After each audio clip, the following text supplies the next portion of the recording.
Thanks for your company here on News Today. Businessman Alfred Agbesiwoyome has challenged the legality of valuation of some of his properties initiated by the state, insisting a court order was not obtained. The businessman was today expected to mount the witness box to continue his oral examination by the Attorney General, but failed to show up, with his lawyers explaining he's unwell. His lawyers have, however, filed two motions, one seeking to halt the oral examination, with the other accusing state officers of visiting his residence to carry out what they called illegal valuation. His lawyer, Osafo Boabeng, argued the order for valuation was made by the court on 9th January 2015 and has since elapsed with no attempt by the state to renew it. Deputy Attorney General Godfred Yeboah-Dami opposed the application. He called on the court to reject it, arguing the state secured another order on 6th January 2016, days before the first order elapsed. This, he said, allowed for the state to proceed with the valuation without requiring a renewal. The motion seeking to halt his oral examination will be moved on Friday, October 20.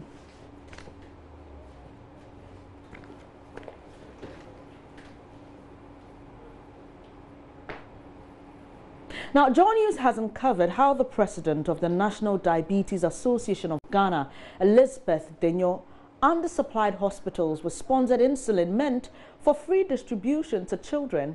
A memorandum of understanding signed between the association and Australian donor agency International Diabetes Federation is to provide insulin freely for children enrolled under the Life for a Child program. But checks reveal differences in figures of insulin sent to the Diabetes Association and what was supplied to the listed health facilities. John News' Kwetinati reports how officials selected by the Diabetes Association to distribute free insulin glucometers sold it to poor patients.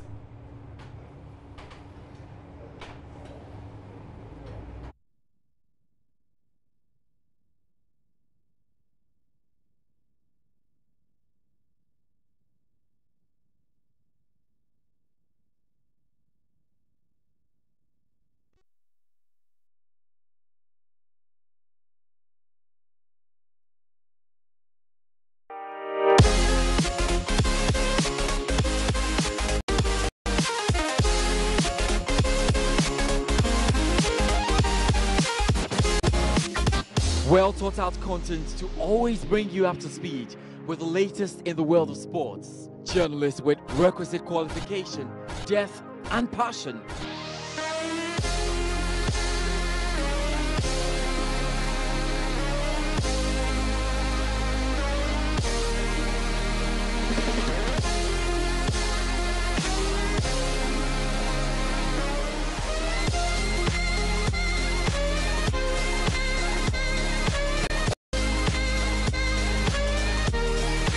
Yes, everything sports has to offer is tendered in daily by the dynamic Joy Sports team.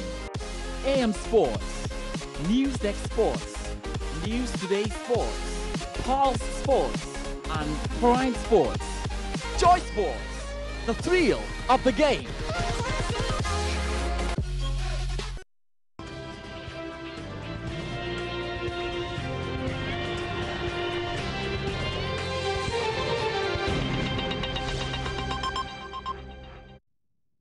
We sincerely apologize for the technical hitch there. Let's take you back to that story involving the Ghana Diabetes Association. Now, our checks have uncovered that the president of the National Diabetes Association of Ghana, Elizabeth Denyo, undersupplied hospitals with sponsored insulin meant for free distribution to children. There is an intervention to ensure that no child dies from diabetes. That's the partnership between an Australian donor agency, International Diabetes Federation, and the National Diabetes Association of Ghana under the Life for a Child program. A memorandum of understanding signed between the two bodies states that children living with diabetes are to be supplied with insulin, glucometers, and strips free of charge. Elizabeth Denyo is the president of the association. We're looking at people living with diabetes nationwide, but our special attention is on children living with diabetes. The Life for a Child Foundation is a branch of the International Diabetes Foundation. Their mission is no child should die of diabetes. So currently throughout the African sub-region, we are making sure every child living with diabetes at least gets strips and to test their sugar, glucometers to test their sugar, and insulin to keep them alive. But there is a rip-off of these vulnerable patients living with diabetes. Joy News Checks review some officials appointed by the National Diabetes Association of Ghana are selling the strips and glucometers instead of distributing them for free to the poor patients. This was how the hotline team uncovered this. I posed as a research officer conducting a survey for the donor agency supplying insulin to the National Diabetes Association to investigate claims of the drugs being sold to patients. At the WA Hospital, retired nurse Mary Diano is the medical officer appointed to distribute the specially labeled diabetes drugs at the hospital to persons living with the condition. But she was selling the diabetes strips and insulin to her patients. This was what transpired when I put the issue to her in a telephone conversation. So there are many. It's just that we had challenges with so many things. What were the challenges? The challenges are we didn't have the kit. We didn't have the diabetic kit. They are so expensive even when we get them. And a lot of the patients could not even buy, and anytime they come, we have to check their sugar level, take their BP and their weight before they go in to see the doctor. And each time they come, they have to pay for a strip. How much was it? 5 cedis for a strip. Apart from that, what else were they paying for? They were paying for their drugs. Sometimes they don't get their drugs in the hospital. When they get them in the hospital, they are free. But most of the time, they don't get them at the hospital. They prescribe for them to buy in drugstores, and a lot of them are not able to meet it. So in a month, somebody can go in a month without even taking the drugs, and then they will come back the following month, and it's so high. Then when you ask, they tell you they weren't able to purchase the drugs because of its expensiveness. And those were the things. And they are not also able to comply with the diet. Diabetes is also all about diet. It's all about diet. But they are not able to comply with the diet. That was one of our major challenges. They don't comply with the diet at all. We tell them, all right, you can eat anything or you can eat everything, but in smaller quantities. Were you regularly getting the strips and other items from the Ghana Diabetes Association? Well, sometimes. Not regularly, but sometimes. Okay. And usually what was the challenge with that? The challenge with the strips? Yes. And that's what I say, it's sometimes expensive. If we get it from the diabetic in Accra, it's sometimes better. But if we run out, we have to buy from shops. It's expensive. The case is not any different at the Komfo-Anokye Teaching Hospital in the Ashanti region. Former Principal Nursing Officer at the Diabetic Center, Janet Obimpe, confirms that those in charge of the insulin brought to the hospital were selling it off to patients. This is not the arrangement under the Life for a Child program. I quite remember once I asked where the insulin was coming from and then why were they selling it. And they told me that when it comes, they go there to retrieve the insulin and it comes with a cost. So they were subsidizing it to the clients. That is what I know about it. When such a situation happened, what's the impact, or what was the impact you observed at that time? Well, at At that time, because the insulin in the government system was not coming, and this one was there and it was subsidized, the cost was a little bit low than those that they buy from outside. So those who could get the money were buying it. President of the National Diabetes Association of Ghana, Elizabeth Denyo, has denied allegations she undersupplied glucometers and strips donated by international organizations to various health institutions across the country. Madame Denyo insists she diverted the inputs which were destined for the Konfanochi Teaching Hospital, among others, to institutions which in her view needed them more. She also says she was misrepresented in her earlier admission that she had requested for supplies for 712 children when indeed she had 670 children on her list. She was speaking to John News' Daniel Dadzi. Children with diabetes on record, we have 712 of them. And we have 370,000 adults living with diabetes on insulin. The question now is, if we get the free one for the 712, what happens to the rest? But were there 712 that you supplied to? Yes, we supply 712. You're on record to have stated that you supplied to 670. We've got 670 on record. But if you are doing administration and you're requesting, you have to put on a little bit because diagnosis goes on every day. Like just yesterday, we had 4 new clients. Actually, even now, the number is 840. As at last year, January, we had 712. But now it's 840 children living with diabetes. Is this the understanding you have with the donor, that yes, even though you have a smaller number of people you supply to, you state a larger number? Yes, it's not that I state a larger number. I must make room for emergencies. Normally, there's contingency in supply of contracts. Yeah. That is something that is there. Yeah. Yes, it is different from you stating a number that you have, yeah, and so you not supplying that number. The number we have now is 712. As at 2013, that they were doing this program, I had 670. You said the number you have now is 712. You see, we work with January. You project or you show the number of people. As at 2013, on record, we have 670. But as I speak to you currently, the children are 840 because we've had a lot of new diagnoses that have joined. As of the time that you had 670, how many did you request for? We requested for 670. But you admitted that you requested for 712. You're on tape to have admitted that. That was in last year that I admitted. I can get records to show you. But this is your own admission I'm speaking to, and you didn't make any distinction when you spoke with my colleague. We have it on tape. He didn't tell me he was taping me, and he was asking me, after 2013, how many children we had. I said on record by then, we had 670 in 2013.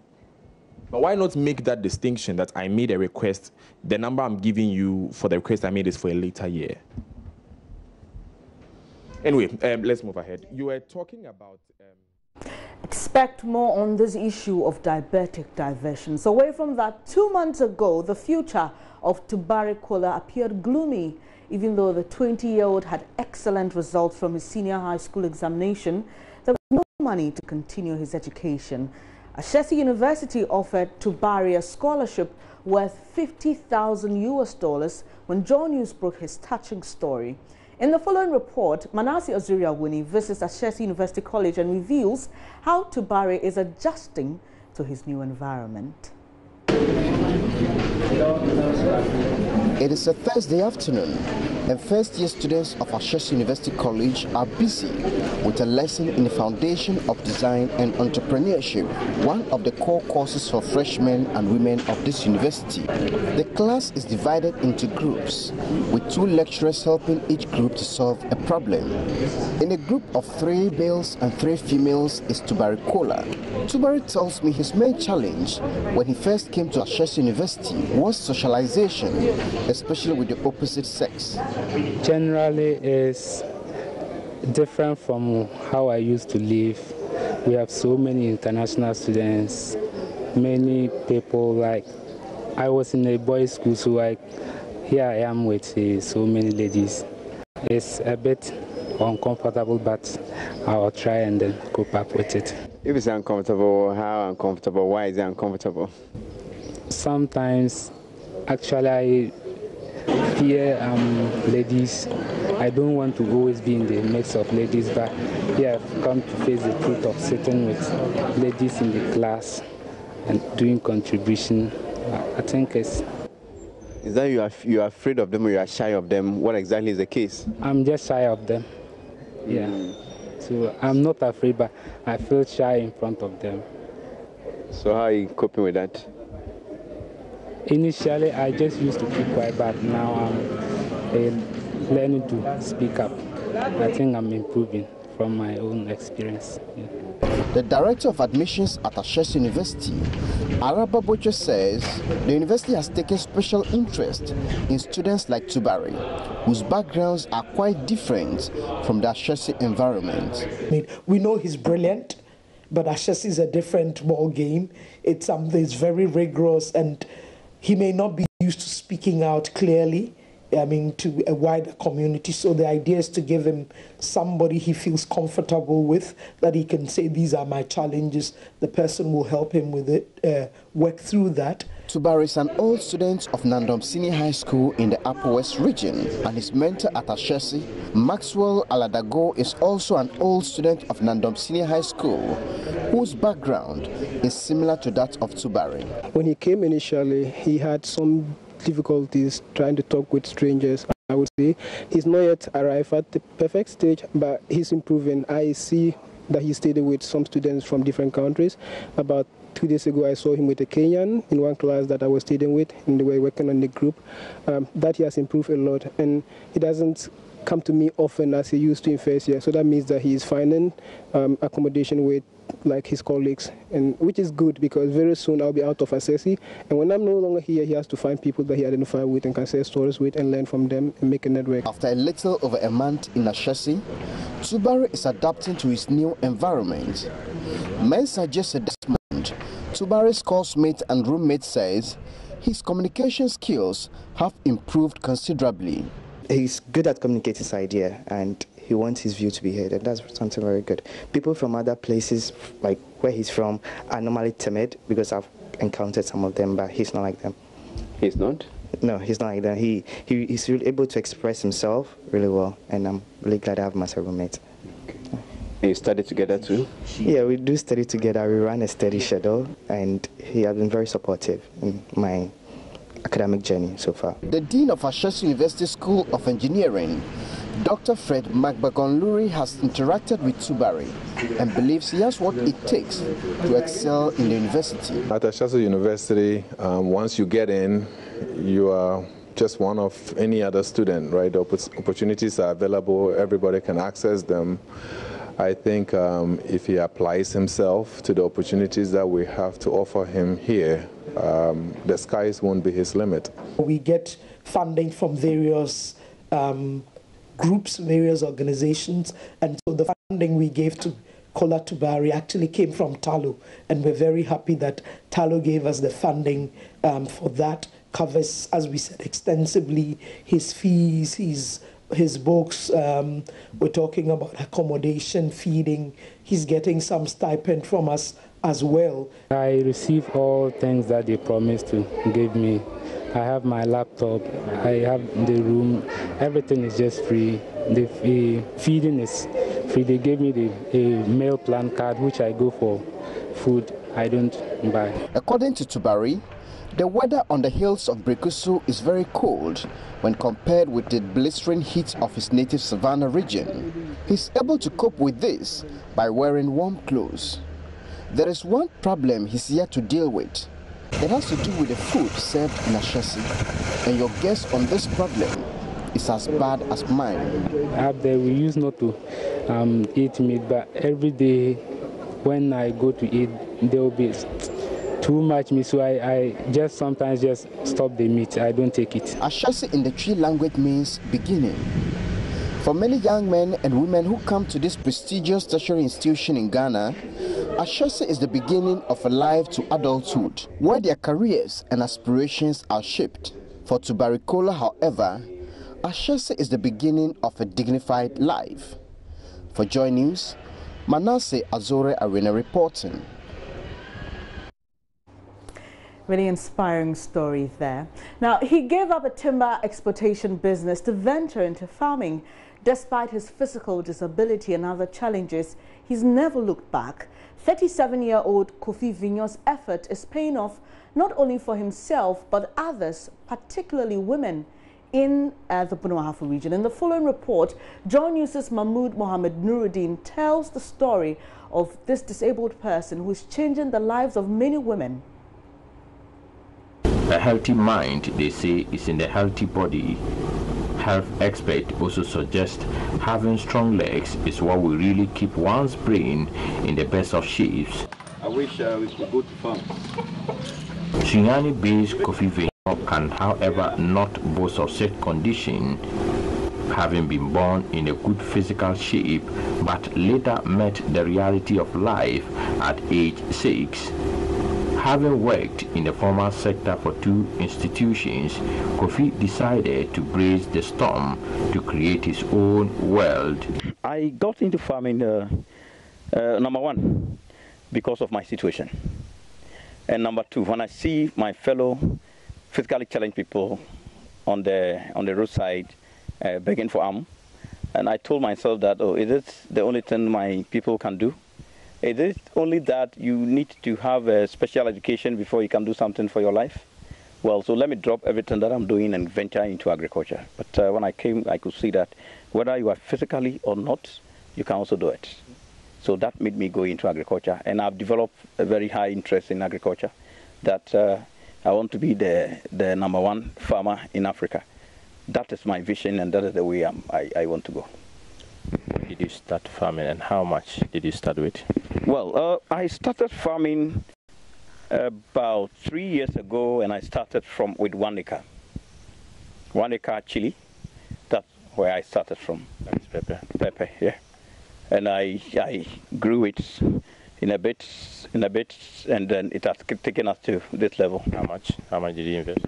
The 1 acre. Let me say, I started with 1,000 Ghana cedi from there. But it had brought a lot of stuff. Kofi is a true example of a man who does not let his disability hold him back. Today, he has become a blessing for many people who look up to him. Everywhere he goes, he leaves a name. Georgina is among many women employed by the young man.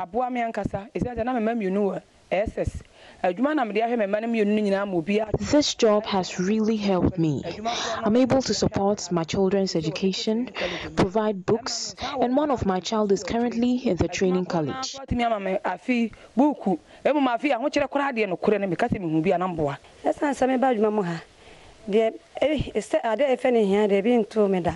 I have a good boss who always sees to our needs. Through this job, I'm able to finance the education of my 2 children.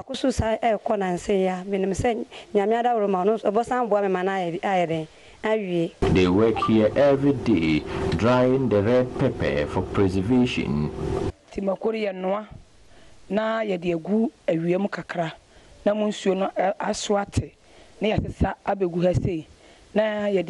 We cook it, dry it in the sun, then we bake it.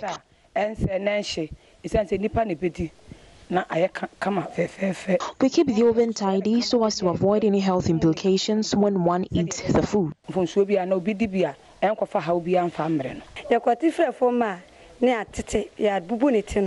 After we harvest it from the farm, we then put it in the oven. We keep checking it from time to time to see if it's well baked. Kofi designed this structure for an artisan to construct at the cost of 69,000 Ghana cedis. It can dry 2 tons of pepper a week. We plan doing peace production, but it's like money become a problem moving the machine from China here. So we decided to dry the chili. And this is how we could do. So I went to Accra and saw this material. And I said, okay, with this material, I think we can build something and start drying it. So beginning, it was giving us problem. But later, we were able to take off, there was some other plastic at the back. We were able to take off, so it wasn't sweating again. Yeah. So I came to design these things, and now it's working perfectly for us. Kofi also has a greenhouse farm and snail production house. I feel very great, very, very great that I have been able to farm, and my produce is going to feed some people, even include the president, the ministers, and the pastors, and the great people of the country. That I've also gotten the opportunity to feed them through my farm. Ran at a loss? No. I didn't run at a loss. But everything the first time, there will be a bit challenges. So I used that one as a learning point. But it was okay. I did a break even. It was not surprising when he won the National Best Maize Farmer in 2016. From afar, one may see him as a disabled, but at close range, his achievements speak volumes. Mahmoud Mohammed Nuruddin reporting. We take a quick breather on that note. We'll be back with more stories. Please stay.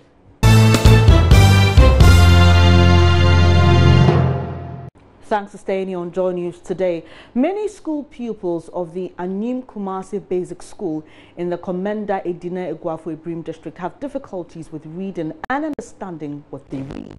The school until recently had no library and no computers, but they take part in the BECE.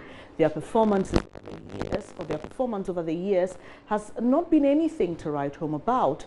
As a way of advancing literacy in Ghana's rural dwellings, Connecting Kids Education Foundation, a non-governmental organization, has built a library for the Anyim Kumasi Basic School to show up the performance of the school. Richard Kotunyako has more in the following report. Anyim Kumasi is a community in the Komenda Edina Eguafo Ibrim municipality. The community has a terrible road network 6 kilometers away from the Cape Coast Takoradi Highway. The basic school here is where 7 other communities access education. The morning I'm doing my homework. I wash the plates and simple and go and fetch the water. And when the time is over, and I'm turning up on my bed on 5:30. And when I do my work, it's 6:30. But 6 o'clock, when I come in, the time is what? To go over. James Quay, a Form 3 student, walks 4 kilometers from his community to access education every day at Anyim Kumasi. He comes to school almost late every day. His colleague, Maxwell Pobiapiakon, faces a similar challenge. Out of the 5 days every school pupil is expected to be in school, 2 days for some of these pupils are their off days. Tuesdays and Fridays are market days, and market days are usually tough days for them. They stay away from school so they could help their parents in the farm and the market. We wake up with 6 o'clock, and when we work from Apiako to Kumasi, it is very long, and when you come to here, it is very 1 hour 30 minutes, and when you come here, it will be far to you, you will tired, and when you came to school, you can also sleep, and the long is very far. The performance of pupils at Anyim Kumasi is at an all-time low, with reading levels currently below 19%, according to statistics from the KEA Education Directorate. The situation is said to be presenting huge challenges for teachers and pupils in the teaching and learning process. Currently, school pupils from 7 communities commute to Anyim Kumasi School, located in the Komenda Edina Eguafo Ibrim municipality. While some school pupils trek 3 kilometers in order to access education, others get to the school by walking 4 kilometers. Our former CS called Mr. Gibson Owusu. Yeah, he is aware of every condition here. So he realized this particular project will help the school and then the whole community. That's why the project has been brought here. Reading is one major problem we have here. And as the library is here, I think teachers and the management here will also make sure the reading is becoming part of them. To be part of them, they read more and more. And also the word library. The word library, they have it on their timetable anyway. They might have even read it in some of our textbooks. But what actually a library is, they don't know. They haven't seen one before. And therefore, say the rules and whatever at the library, they are not aware of anything like that. So as this has come here, I know if they will not learn anything at all, for library, they know what library is. Michael Atiwisdom is the head teacher of Anwim Kumasi Basic School. Neither he nor any of his staff stays in the community. They travel a 4-kilometer stretch before they come to school. Strong. It was not always easy. I stayed in the hospital for 5 months. After the operations, she took us to see a The founder and president of Connecting Kids Educational Foundation, Ellen Blamires, tells Joy News after the commissioning of the library, the aim of the project is to cultivate the habit of reading among school people. What we are trying to achieve here is to just bridge the gap between the rural communities and the urban communities. The reading is a big problem as of now, and we know that when the reading is a problem, it affects everything.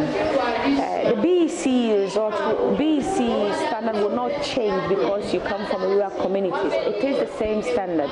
For Joy News, my name is Richard Kojunyako. Away from education, Program Officer of the Peasant Farmers Association of Ghana, Charles Nyaba, is calling on government to, as a matter of urgency, authorize payment of allowances for students in colleges of agriculture.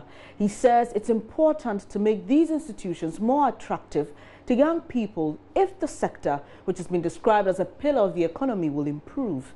Currently, the average age of farmers in Ghana is 56, while life expectancy in Ghana is 55 to 60. Experts interpret this to mean the sustainability of the sector is being threatened. Charles Nyaba believes the best way to remedy this is to provide key incentives such as allowances for agriculture students. We are doing something that at the end of the day, we are calling people out of agriculture. Because if you are encouraging people to go to school by trying to provide them with allowances and other things, I expect that normally we give incentives to attract people to a sector or to call investors to that sector. So for instance, if you don't have many youth having interest in agriculture and want to encourage people to go into agriculture, what do? We have to put investment that will attract them to go. But are we doing that? For instance, I had the agric students demonstrating and over lack of allowance. I was really surprised because I'm looking at the investment that the current government is putting in agriculture. Fantastic. So if you actually want to attract the youth to go there, because we did a research and then you have over average population of the farmer, age of the farmers being 56 years, because you don't have many youth going there. They are not going there because the kind of education that we give them doesn't attract them to go there. You understand? Now, if you give the allowance, personally, I'm a trained teacher. I went to the teacher training college because those days, when you go there, you will get some allowance and then you live better than your colleagues. So that attracted me to go. So if you want to call youth to go into agriculture and at the end of the day, they remain in the rural areas to work and feed all of us, the first point of call is to try to put incentives that will attract people to go into that sector. But if you rather see that a sector like teachers, of which we really have more, I'm not saying they shouldn't give them, but I'm thinking that we should prioritize the agriculture training colleges and put more incentives to attract them. He also applauded government's plans to boost the agriculture sector, but names some key considerations to be made in the Planting for Food and Jobs program. I was in Ashama last week to assess how the farmers were benefiting from these projects. An old lady came to me and said, my son, yes, this year I got the seed, I got the fertilizer. But my That's under Planting for Food and Jobs? Yeah. I got the seed, I got the fertilizer, but the land is there. I can't tell it. I'm old. And my child, when he even comes from school, he has no interest in joining me. But if we were having power tillers that we use to till the land then I think that this guy would have been interested in joining me. So in the first place, there are some basic things that the farmers are requesting for. They are not saying that these power tillers be given to them free. But what you were saying that the power tillers should be available for her to go and hire. Another farmer said, I harvested my rice. There's no market. The market women will come and take it any price that they want. So I got the input all right. I produce, I am harvesting. Where am I going to sell? So these are the other areas that we need to actually look at. So if you want these things to work, we actually need to look at it, because agriculture is saying about the provision of markets for produce, which you just mentioned. Yeah. I clearly remember that it is a part of the Planting for Food and Jobs program. Yeah. It is actually the last list. Yeah. It was announced by the minister. Yeah. Have you gone into ways to find out how it's going to be produced? Yeah. I think a National Food Buffer Stock, NAFCO, has been tasked to take that responsibility, which I go for it 100%. I had discussion with the Oil Palm Association of Ghana, and I was so impressed that they said NAFCO released that component of school feeding program to all the secondary schools under the free SHS program for them to supply them with the oil palm. And then I also spoke to oil palm growers who are so happy they are trying to expand their work. So I'm thinking that if the same thing should translate into all the other areas, then we directly engage the farmer associations directly to produce and then supply to this school feeding program. Then our issue of marketing would have come down. Imagine societal problems such as galamsey, doomsor and others highlighted in an operetta which tells a story of a different kind of love and a test of duty. Well, that's what an audience of hundreds at the National Theatre were treated to Saturday by a cast of old Achimotans, staff and students who staged Pirates of Penzance, a comic opera by English duo Gilbert and Sullivan in 1879 as part of activities to mark the school's 90th anniversary. There have been some reactions to the opera classic staged by the old students, current students and staff of Achimota. Contextualized and fit for purpose. As chairman of a planning committee of the Old Achimota Students Association, Joel Nete describes it. It would be a shame if we got an opportunity like this with a captive audience of high-ranking Ghanaians and we don't use the opportunity. And as much as we came here to laugh, to whatever, to entertain, it would be a shame if we lost the opportunity to actually point out some of the ills in our society and what we can do about it. An opera performance made possible by the commitment of Akora's students and staff of Achimota School. Excitement comes from the commitment and dedication that the students put in. You notice that in spite of whatever it is that the Pirates wanted to do, once they saw the Ghana flag, they gave up in obedience to the flag. So I think nationalism is also one very key thing, the attendance and focus on duty. For Nii Teko Evans Amfum, who played Pirate King, it was simply a deja vu. For me, it was a deja vu because the last performance I was in was in 1975. The bulk of it, as you saw, was from the students, and I must commend the students. It hasn't been easy for them. Would you say were some of the key objectives or themes that run through this particular operetta performance that you say the audiences will take away from here? There's a thread of forgiveness that's running through, a thread of perseverance, a thread of love, and so on.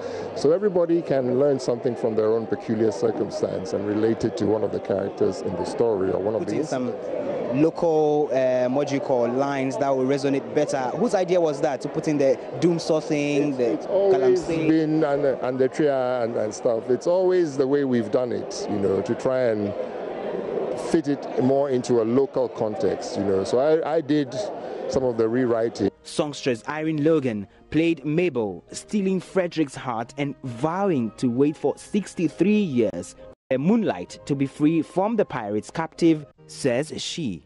We'll do this again and again. A lot went into it. You know, we've had months of rehearsals and it was just a fantastic experience. First time doing an opera, so yeah, it was challenging but fun. Audience and the reactions they gave you, were you impressed? I was humbled. It was amazing to entertain. Will we do this again?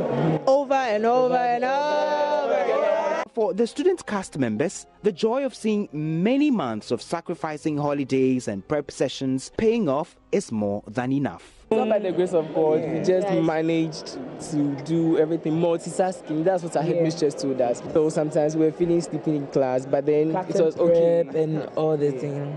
We knew how to manage our time, so it didn't really affect us. When you were on stage, walk me through the things that are running through your mind when you saw the president seated here watching you.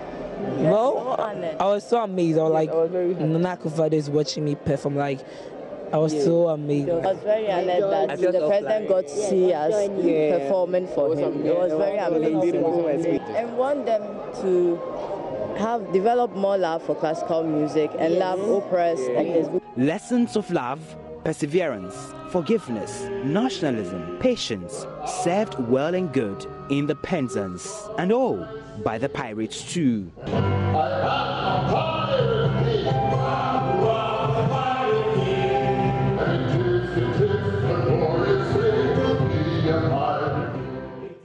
You're watching Joy News today, and President of Ivory Coast, His Excellency Alassane Ouattara, has arrived in Ghana for a two-day official visit. The purpose of the visit, according to the Flagstaff House, is to deepen further the already strong relations that exist between the two countries, as well as explore other areas of cooperation to their mutual benefit. President Akufo-Addo and his Ivorian counterpart are expected to address the press shortly at the Flagstaff House. We'll take you live there when events begin. But for now, that'll be all for Joy News today. There's more news when you log on to myjoyonline.com.